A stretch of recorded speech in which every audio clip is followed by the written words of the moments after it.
Hi, everyone. This is Talis May.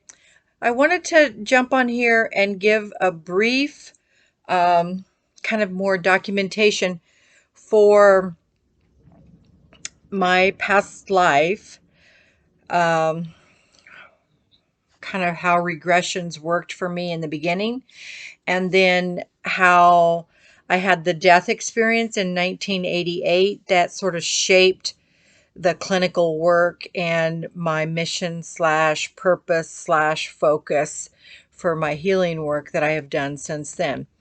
When I was about 4 years old, I had a spontaneous past life regression. I was getting ready to do dishes in our home and clearing the table, and I just turned and walked and passed out. And while I had fainted away, I had a vision of something that um, had happened of my life, let's just say it that way, of when I had lived in New Orleans. And I was just walking down a street, nice, rainy, wet cobblestones, and my daughter was beside me on a unicycle, and you could smell in the air the beignets, um, the fresh pastry. Oh, I miss it so. And everything was just perfect. Everything was beautiful and lovely. And I let it go. I was, in the fourth grade. I didn't know what category of reality to put that in. I had no idea. I'd never heard of past lives. I didn't know if I believed in past lives. Um, it didn't make any sense to me.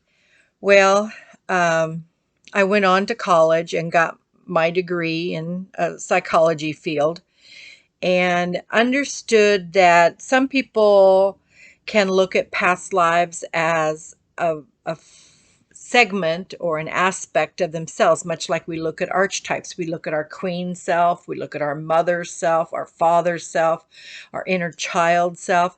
And so past lives can be viewed like that. It's just that they're on a timeline. And we can be visiting ourselves in a parallel life, so to speak. I've had clients over the years who continue two or three existences, and they function in all of them quite well. They go to sleep in one life and wake up in another. And they have a unique sense of what the world is about. But I'm certainly not going to tell them they're wrong or that they're insane, because we really have not yet discovered all the aspects to our brain. I mean, we're only operating on a few bits of information in our retention capabilities at any given moment, but yet there are 40 billion opportunities for our brain to function in the same moment. And so, who's to say what's real or what's not real for that person? I look at it more from a soul perspective. If that person feels peaceful and comfortable and understands what is happening to them on, maybe a higher level, um, are they capable of it, or does it give them bother? Does it worry them? Does it cause anxiety? Does it cause them depression? Those are the aspects of that kind of mental phenomenon that I would look at. Um, I think that there are a great many people living lives that, because they have discernment, they've taught to been very private and very quiet.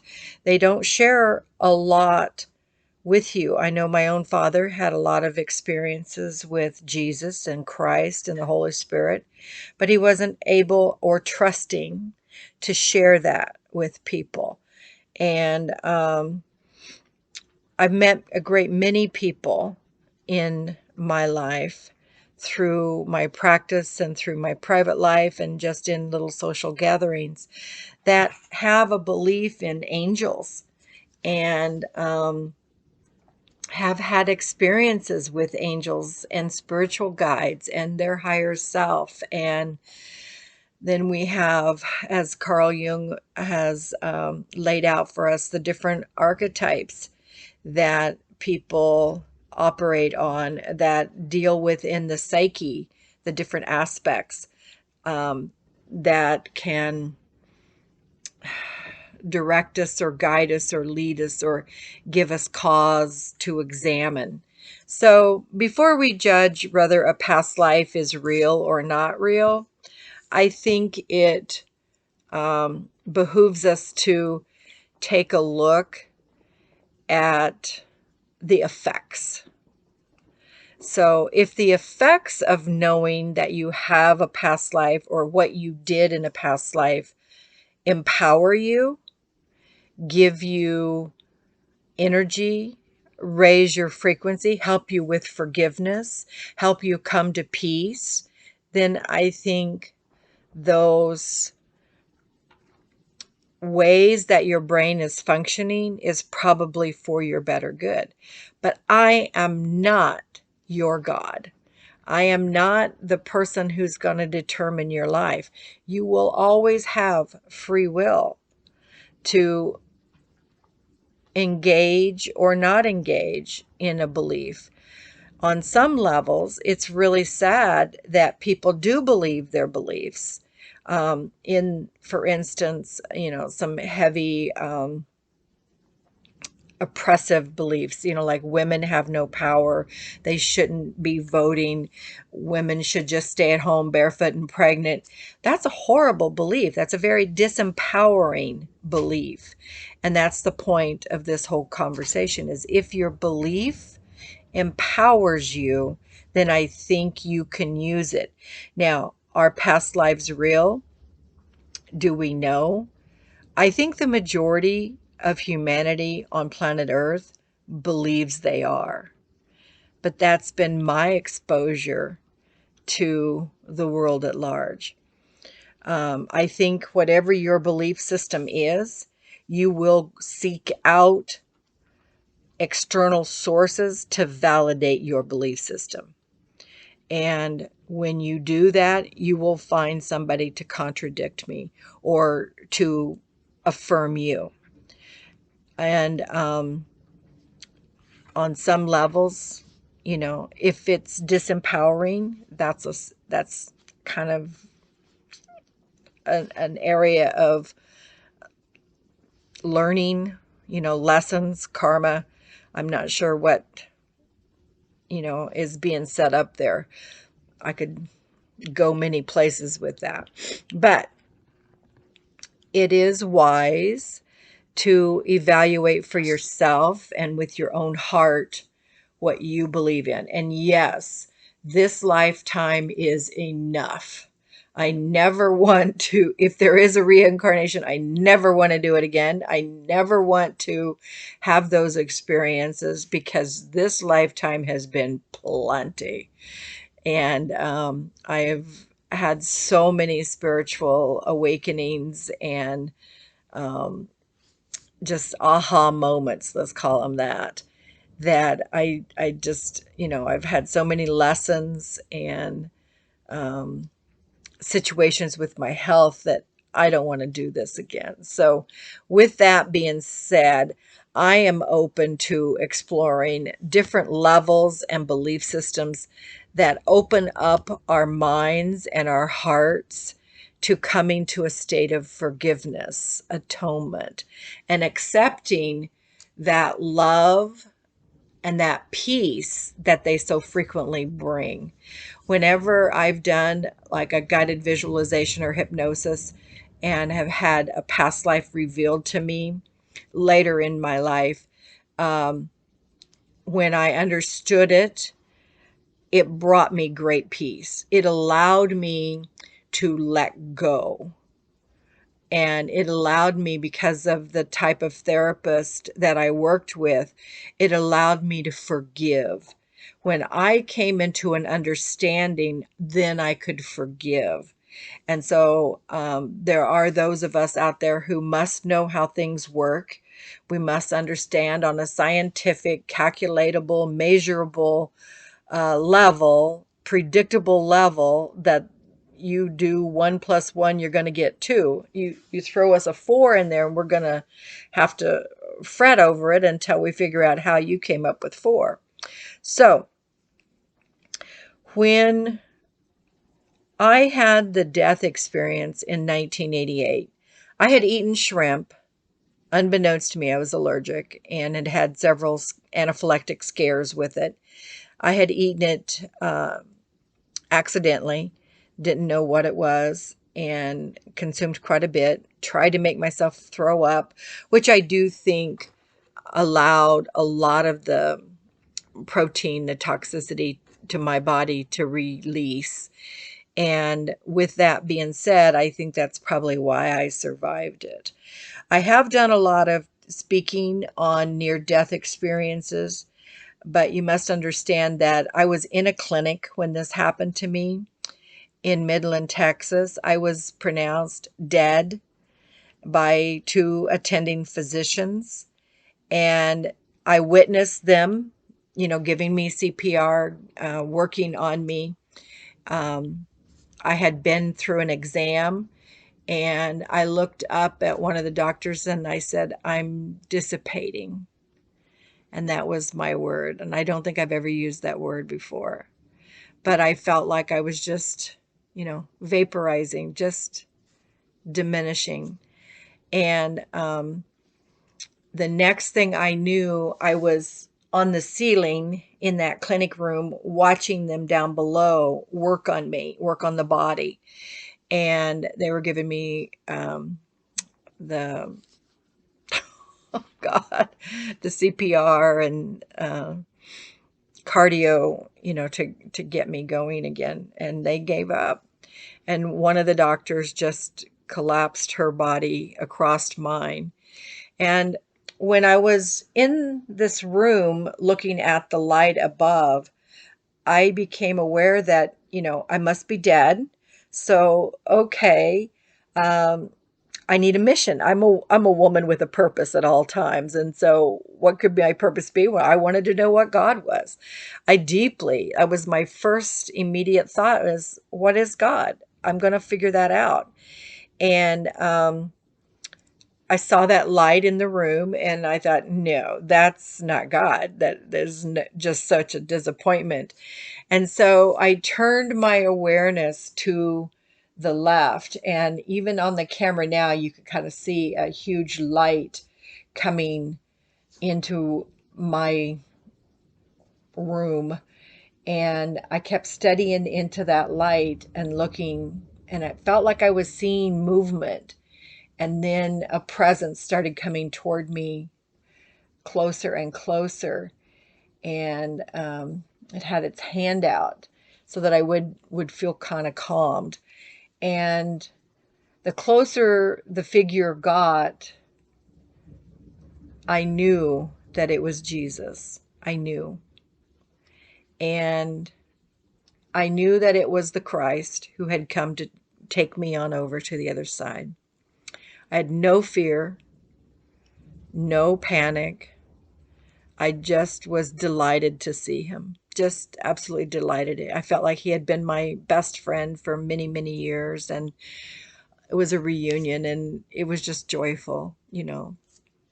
So we went on over to the other side, and we sat in an area that I would describe as a grassy park or a little hill, but it was situated in such a way that I could look down into the clinic room and see them still working on me and still trying to revive me.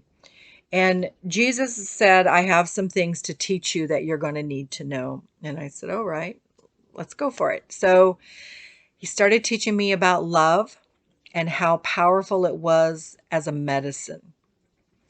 And there are certain ways, through our visualizations, through our breath work, through our imagination, through using our chakras, okay, through using our ability to go into love, to feel and imprint that in our cellular memory. Now, you can imprint it in your emotional cellular memory, your spiritual cellular memory, your physical cellular memory, and your mental cellular memory. Those are all hardwired into the human. Now, when we're in the womb and we're coming into that 9-month gestation period before we're born, our higher self and our guides, and angels, they download that hard wiring into our bodies, into our beingness that's getting ready to manifest as an individual physical being. And sometimes there's a lot of early miscarriages in that first trimester because as the downloads come in, maybe they're not quite compatible with what's actually going on or the family that we're being born into and choosing.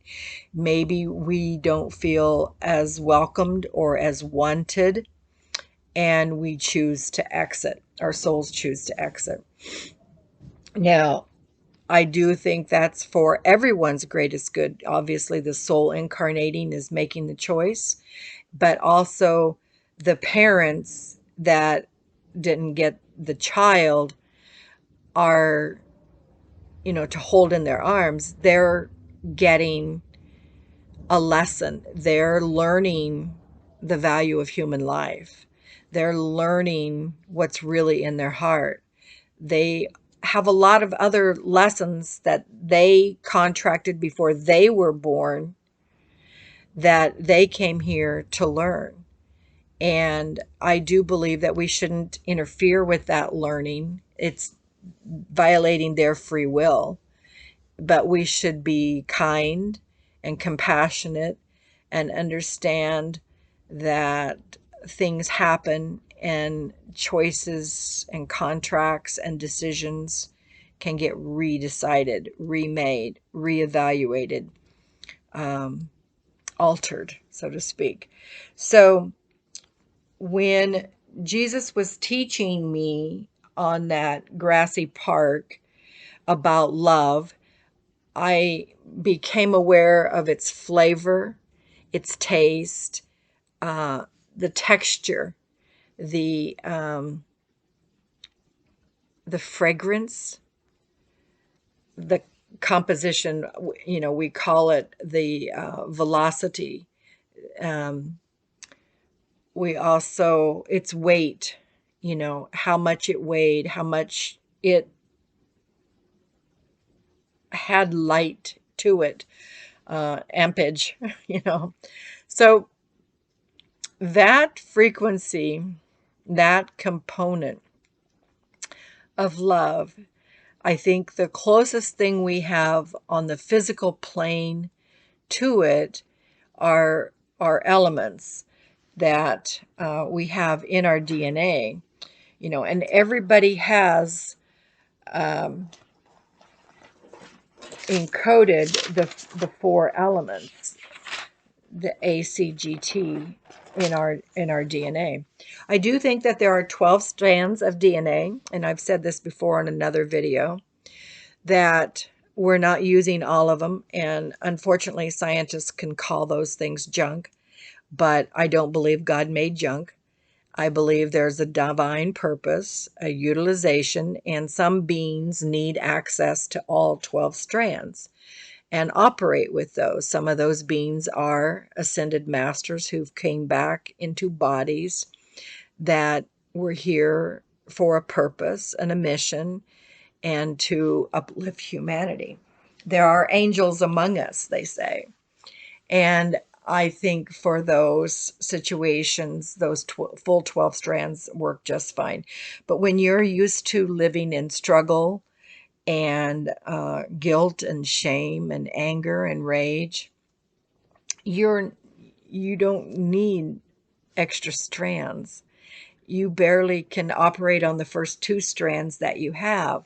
So getting those two strands of DNA and all of the codes in the DNA lined up to function on all levels of a human being, that's hard. That takes a lot of power, energy, intention, and divinity to come into being. And we're here to prove ourselves worthy of that. Not necessarily prove, but to step into that place so that we can activate our divine genius and find what really needs to come forth in this situation.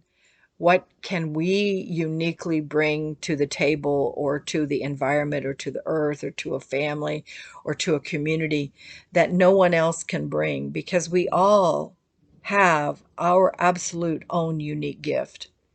So when you start using love as your medicine, you're going to have a lot of shifts. And the things that you think you love, beer, alcohol, smoking, addictions, using someone else's power, those things will fall away.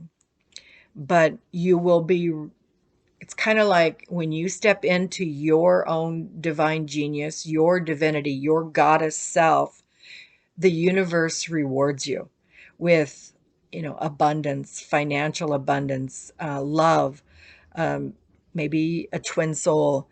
And you really don't want to manifest or to create a reality that you have to live with for very long on from the place or the point where you don't manifest it from the highest place. So they say that when young people go to college, it's because they're open to the higher learning, they're open to becoming a better self, and so that makes them magnetic. And that's when a lot of couples will meet up, and join up and become engaged or married or create a family. But they also can fall away and you can grow apart. And in doing that, there may be somebody better and higher that comes into your life later on. Now, when love is the medicine, it actually is also the cure. The only thing missing from any situation is love. That's it. That's it. That's the whole juiciness of it all. Um, when I decorate, I put things together that I love. I love. When I get dressed in the morning, I put things on that I love. Okay, because then I'm surrounded with that essence of love. And some days I wonder, now, why did I love that again? But that's on me, okay? And when, I'm wearing my pearls, I'm downloading the pearls of wisdom from the divine. And I love that. I love that. It comforts me.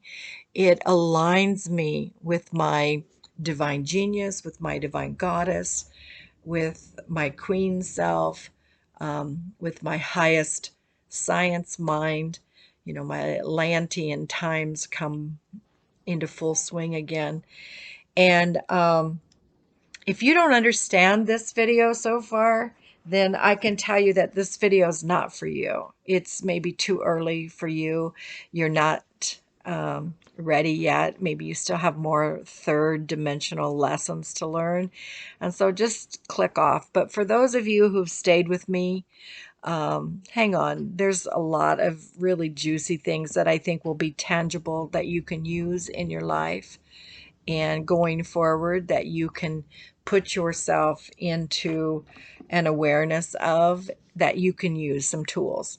So with that being said, after the lessons in love, Jesus says to me, well, let's just take this little trip. You care? You want to go with me? And I said, sure. So we headed off like we're packing our bags, so to speak, metaphorically, to, let's just say, the Pyramid of Giza. And we go into this temple, and every room in the temple is specifically for a certain frequency, a certain lesson, a certain objective. And when you are in these little, they called them abatons, then you are able to rest and have your dreams. And then your healer, your Asclepius attendant, let's call them, comes and listens to you. And they consult, the masters, the ascended masters, and the Christ energy, Jesus, your angels, your higher self. And then they can help you to formulate a path going forward, a remedy. I remember the old days of Edgar Cayce going into a trance state and going to sleep and being able to go into a space where he saw the remedy of what the person needed, whether it was a supplement or a technique or a certain emotional trouble that needed remedied. So that's very similar to what I saw when I was going through this temple. They were called Asclepiads. I thought that was kind of an interesting word. I'd never heard that before. And after my experience was over and I had come back into my body a few weeks later, I did a lot of research. And oh my God, there was just so much information. I was just shocked. And it was affirming on the level that I was capable of understanding. I'd written for a couple of hours after I came back into my body, and very detailed. I drew pictures of things, and then a couple of weeks later was in a place where I could go and do some research. And I found so much information and things that I had saw, and the stories,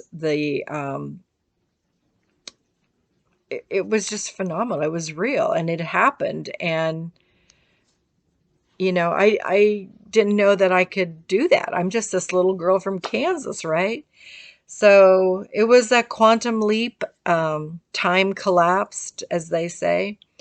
And yet, we know that it was real because of the trail that it left behind. In quantum theory, the molecules are so tiny that you don't know they exist except by the trails they leave behind.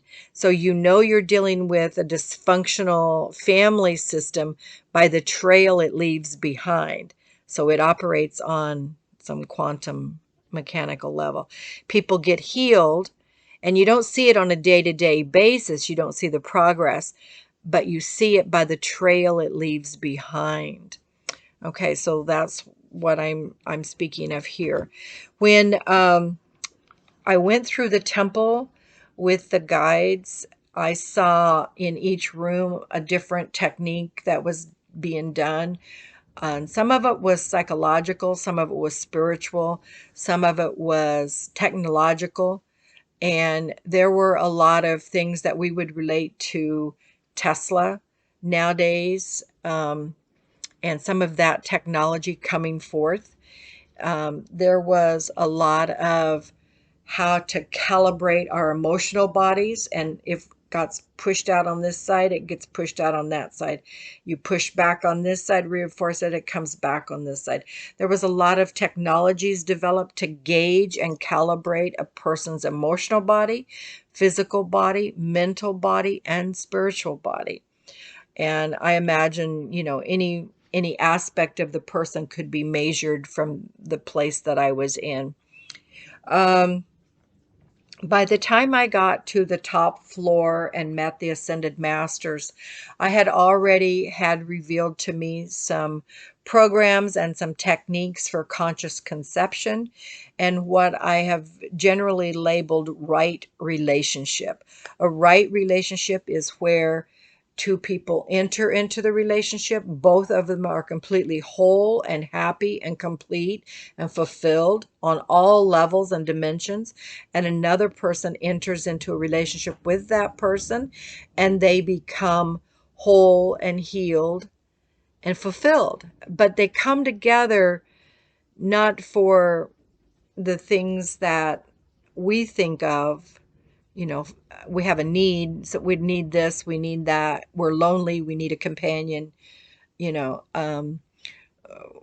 we have this and you have that, and together we have it all. No, it was two holy beings merging to create and to bring forth a lot of different creative projects, whether they were artistic projects, community projects, humanitarian projects.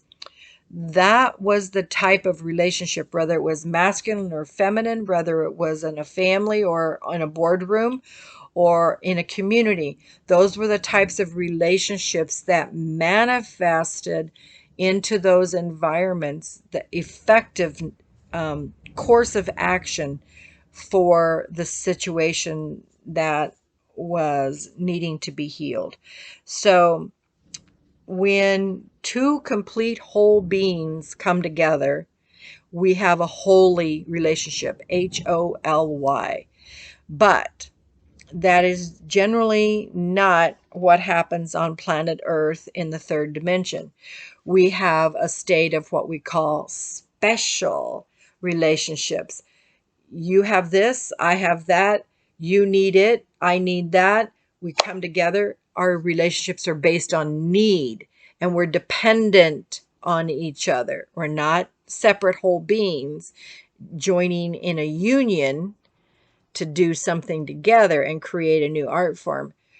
We are kind of glued, dependent, dysfunctional. You know, whatever way one goes, the other one has to bend, shape, mutate to that. It doesn't take into account the soul's purpose. On those levels, the lessons are always about empowerment.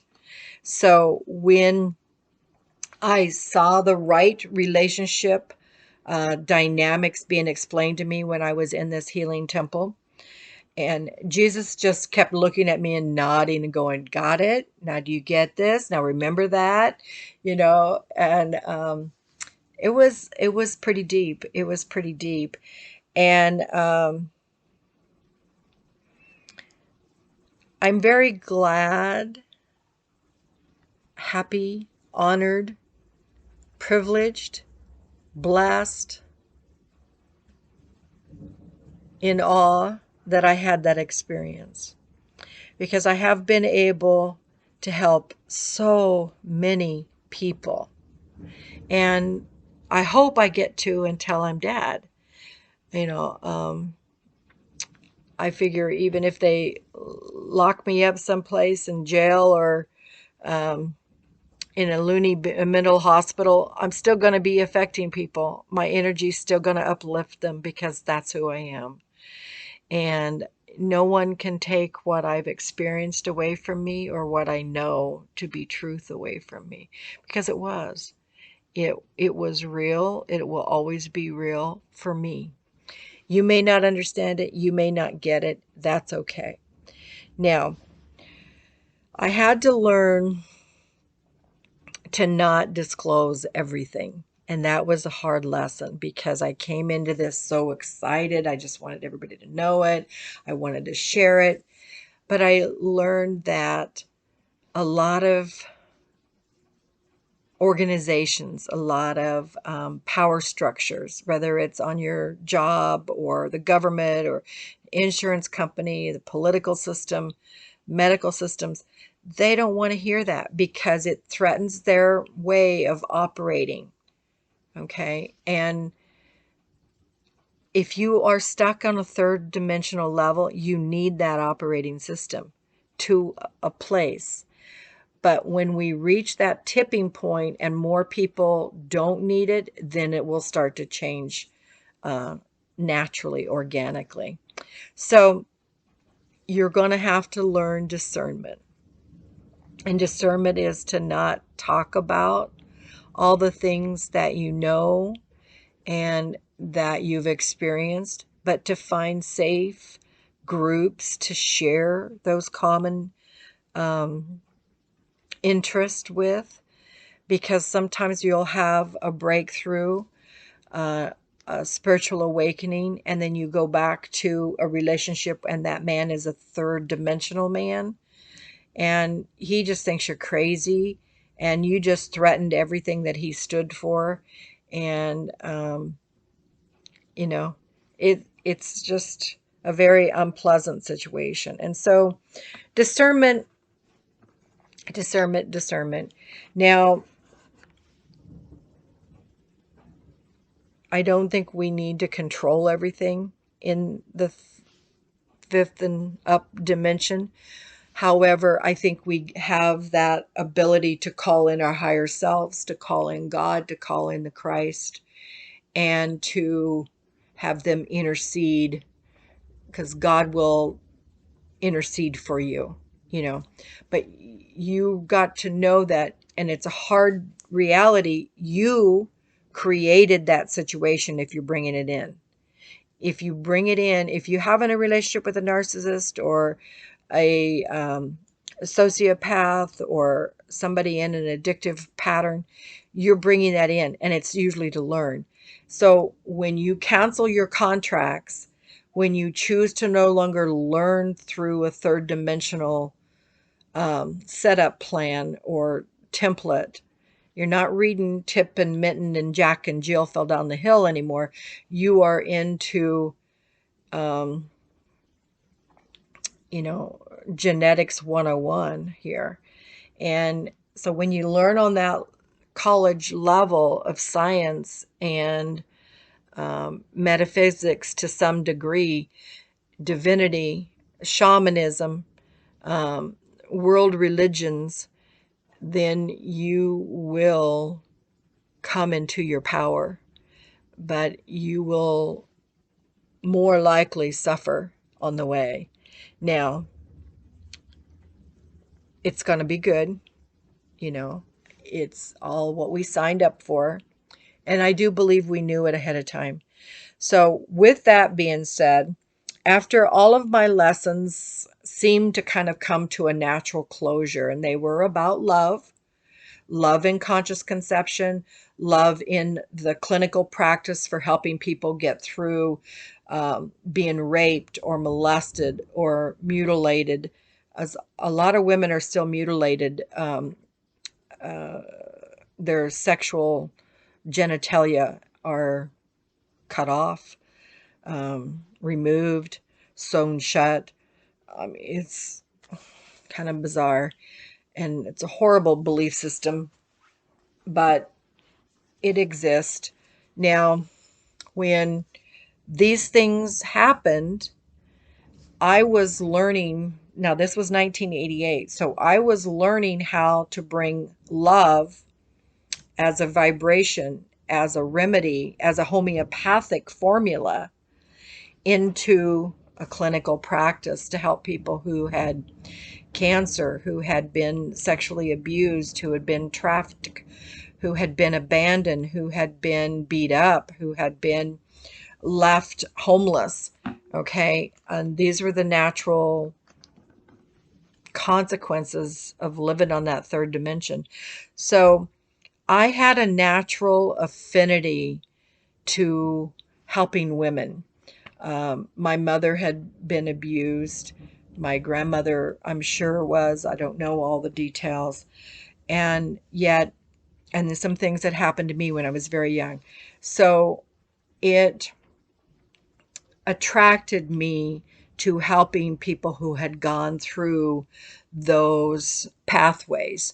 So I was drawn to helping children. I used to birth babies and bring them in, and I still to this day watch videos of births every night before I go to sleep, because it's the joy, it's the life, it's the hope, it's the love, it's the new human with pure consciousness coming in.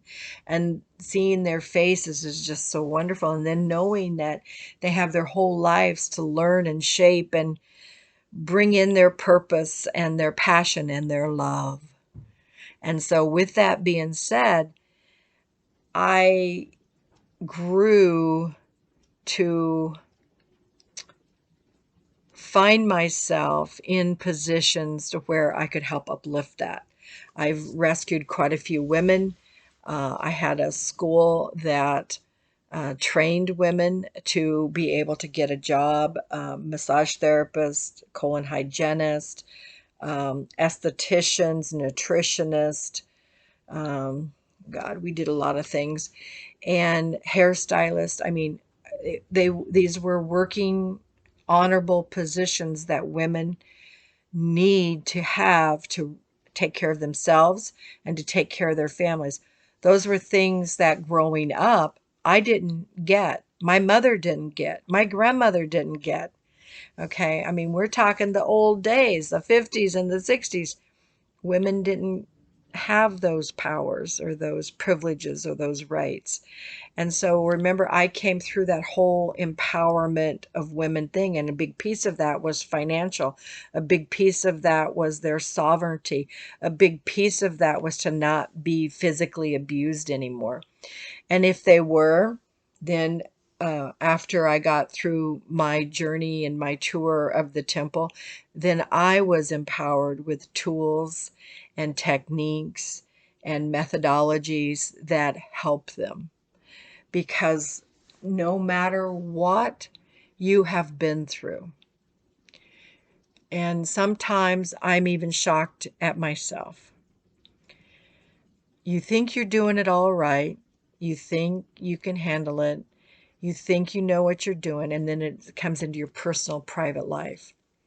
And another lesson comes, you learn another lesson, but it's an empowerment. When you wake up one day and you go, oh my God, another narcissist. Oh no. And then you go and pivot, but that's not exactly how it happens. You go, oh no, and you look up, you raise your awareness, and you're downloaded with who you really are. Your goddess information comes back to you. You just forgot to access it, or you let it set on the shelf. Now, there's a lot of relationships and a lot of situations on the job, in business. I mean, renting an apartment, buying a house, having a child, marriage, boyfriend, dating, business people. A lot of relationships that if we walked around and operated from our divine genius, from our goddess self, we repel a lot of those negative lessons, or they don't even need to happen. They can happen to somebody else who needs that, because that's them and their power. You don't attract that. You don't vibe to it. Okay? So empowerment. And I would say that my hardest lesson in this lifetime has been to stop giving away my power. And some of my power I have learned is my education. When my grandparents died and I inherited millions of dollars, I invested in myself. I invested in my mind, in my heart, in my body, because I felt nobody could take that away from me. And it was from my growth that it came. So I ended up being able to study with people that were, Nobel Prize winners, and very famous doctors and people who had developed technologies that are genius. I mean, divine. I got to work with detox specialists. I got to work with doctors who were in the forefront of the pioneering the movement in naturopathic medicine, holistic medicine. I got to teach at Rutgers during their summer alcohol studies program. I got to go to the core, to the cause, and help the people who are helping the people. And I learned that along the way, that's where I operate best. I'm I'm blessed to have an ability to communicate with healers who are on a mastery level path and who just need the support, who need the kindness, who need the love, who need somebody to bounce those ideas off of, who these people have often had to have their brains rewired because of head injuries or traumas, and they think different, but not wrong, not incorrect. They're happy people. They're functioning, and they're not depressed, they're not anxious. They are living their lives. And I seem to have a gift or a skill. I think it's maybe shamanic. My genetics. My grandmother was part Native American. Her grandmother was a medicine woman, and I think I've downloaded some of that DNA and maybe activated it a time or two. Anyway, when I got through the temple, I told the masters and Jesus and everyone standing there before me, and I said, it would be so wonderful if there was a healing center like this on earth. It would be so wonderful. And since I was dead, I thought, what can I do to help? Just assign me to somebody there on earth, and I'll be like their guardian angel and kick a little booty and help them get it done, help them. And that was how I wanted to do it. And they said, no, you have to go do it yourself. Ugh, it was horrible. It was horrible. It was the most devastating news I've ever received. So, as my soul is moving back into my body, back in that clinic, Jesus held my hand and walked me back through and allowed me to shift my soul back into that body. And, he gave me a nice kiss. And when I woke back up, came back up coughing and choking, my throat hurt, my chest was so sore. It took me a few minutes to get my bearings, drank a lot of water, some electrolytes. They had they got a pulse again, and I started coughing. They immediately hooked up an IV and started saturating me with saline or glucose, so that they didn't know if I was going to go into convulsions or whatever. So they were just prepared. Anyway, it took me a couple of hours to write down everything that I went through. I've already been 47 minutes on this video just talking about it, and I've gone through it very fast. There was a tremendous amount of information that happened and that I saw, and then I've had opportunities to put it into different medical practices. I've had program directors call me and say, hey, what can we do with this? We have this problem. What technology can we see? What can you get for us that will help us overcome these situations?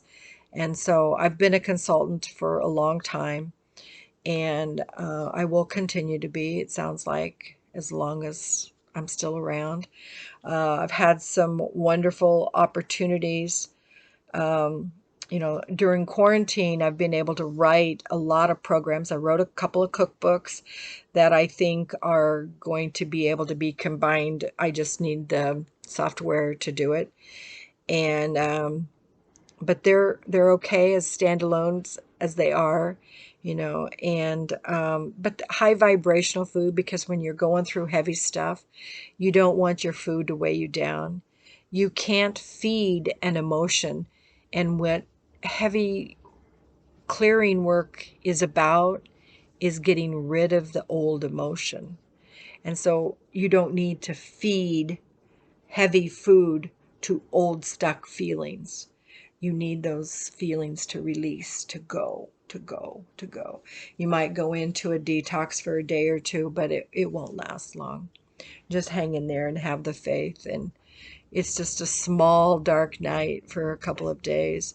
I always advise that people get medical support, a nurse, their doctors, naturopaths, DOs, to help them when they're going through anything to deal with the physical body because it's not within our realm and our scope of practice, which is just spiritual,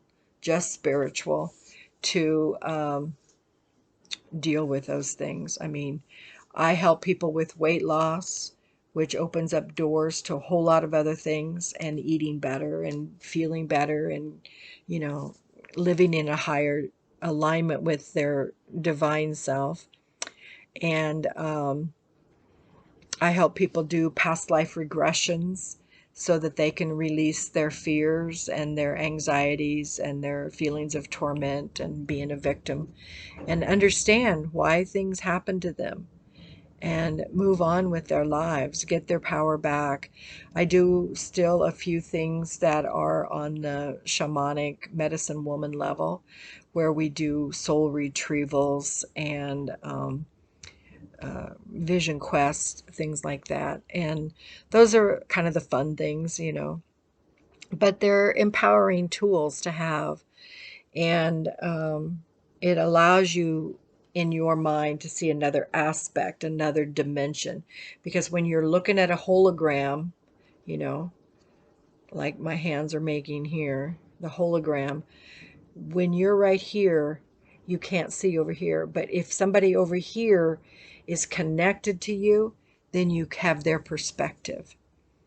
And that's really what this work does in 5D, the coaching program that I developed since this quarantine, is it allows you to see multiple perspectives. It allows it to fit and uplift multiple dimensions of a person. You know, it affects them on their whole beingness, their holographicness. And it's a phenomenal tool, and it came out of those years in 1988 when I was in heaven. I've continued my relationship with the Ascended Masters and with God and with Jesus. He's used my body a few times to deliver messages, and been able to channel his wisdom through. I don't know what he says. I don't listen. I just allow him to do what he needs to do through me. And I feel blessed that he lets me.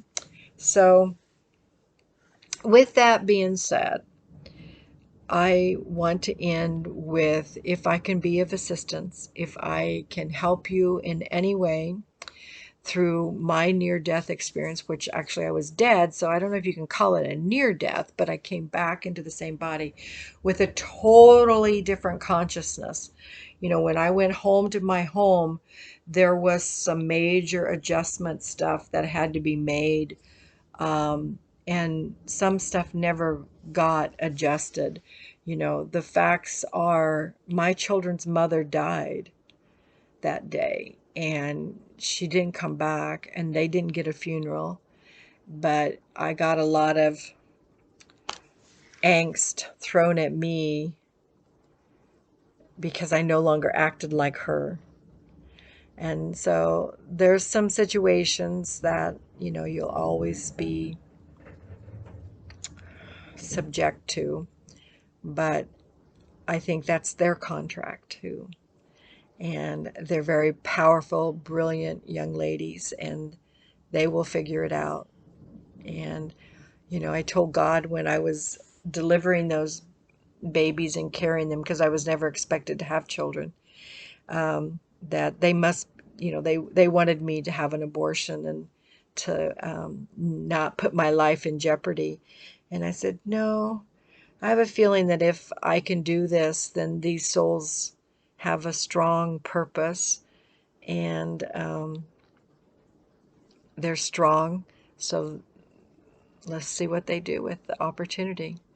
And so, not a great way to create children, not something I'd do again. Let me say it that way. But it's where I was with the consciousness I had at the time, not where I am today. So, with all that being said, I could tell you to stop looking at what everybody else is doing and see how you could do it better. because that's not really the answer.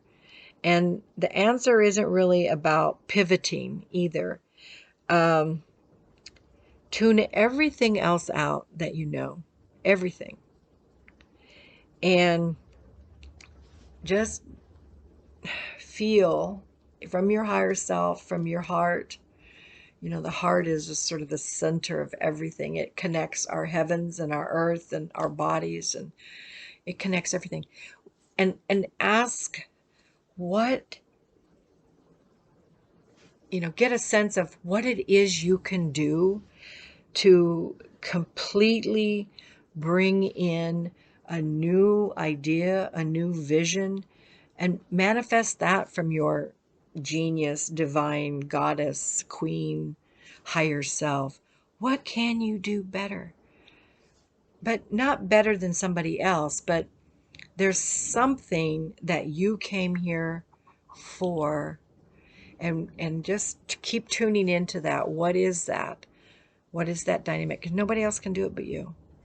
And I know that when you find the right thing, whatever it is, it will be about love, because that's what the world needs. That's the answer. But it'll be how you deliver the love.